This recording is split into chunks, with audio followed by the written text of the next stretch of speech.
This is quite the moment in history. To break down what this dramatic escalation might mean for NATO and for Canada, let's bring in Professor Andrea Sharon, the director of the Centre for Defence and Security Studies at the University of Manitoba. Professor Sharon, what went through your mind hearing these developments today in Poland near the border of Ukraine? Well, it's certainly shocking and concerning. First of all, the fact that Russia would again send a barrage of missiles into Ukraine and clearly not taking any care at distinguishing between civilian and military targets. So just the fact that while Russia is also at the G20 in Bali, that they're raining down these missiles on Ukraine. NATO is usually all for one and one for all. How might we see the North Atlantic Treaty Organization respond to this? As of this afternoon, we were hearing at least 2 were killed in Poland. So, as the Polish government said, we're in a bit of informational chaos. So, we definitely need to get more information to see what the facts are on the ground. Was it that this was a missile that went off course and it wasn't an intentional attack against Poland? But you're right, the foundation of NATO is that they have this famous Article 5, which essentially says if anybody in NATO is attacked by anybody outside of NATO, then Article 5 collective defense can be called. Now, NATO states make decisions on consensus. I think it's far more likely that they will invoke Article 4, which says that any NATO member state that has a concern about their security can bring it to the attention of NATO and have a discussion about potential next steps.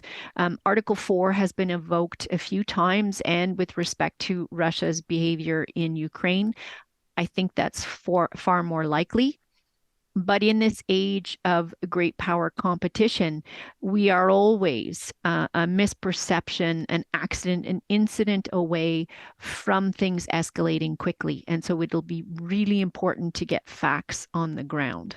In the hours after a senior U.S. intelligence official confirmed that Russian missiles crossed into Poland, World War III began to trend online. Article 5 began trending online as well. Is there a real possibility of an all-out war here?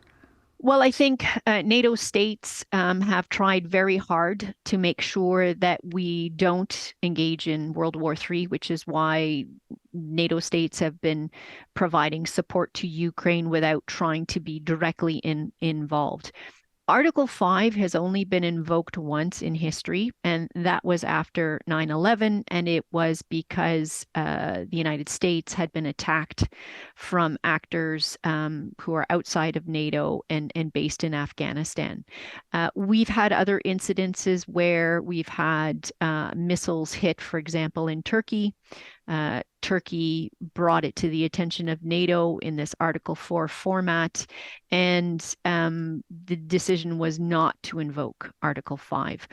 Article 5 really is exceptional. It is for when there is clear intent to target, to commit an armed attack against a NATO state. Certainly good to differentiate between the two because, again, all of the information on this dramatic situation is still coming in. I want to talk about the real threat of using nuclear weapons coming from Vladimir Putin himself. Would that be another deterrent from invoking Article 5?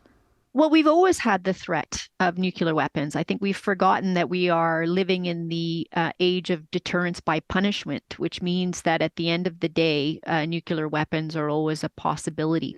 I don't think that Russia is necessarily wants this to escalate either.